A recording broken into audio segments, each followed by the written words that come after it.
అంతేకాకుండా అధ్యక్ష రాజ్యాంగం గురించి గౌరవ సభ్యులు కూడా చెప్పారు అధ్యక్ష.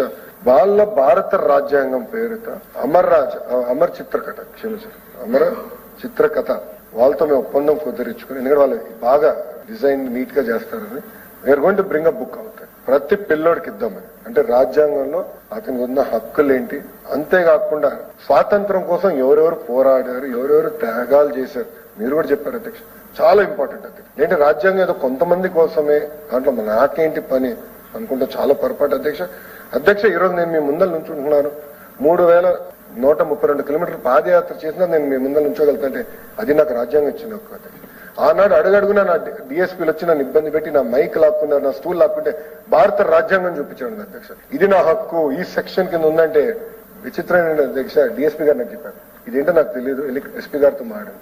డిఎస్పీ గారికి రాజ్యాంగం ఏంటో కూడా తెలియని పరిస్థితి నేను చూశాను, అందుకే ఇది తీసుకొస్తున్నాను అధ్యక్ష. డిఎస్పీ ఎవరో చూసి పంపించండి రాజ్యాంగం. రెడ్ బుక్ లో ఉన్నారులేండి అధ్యక్ష.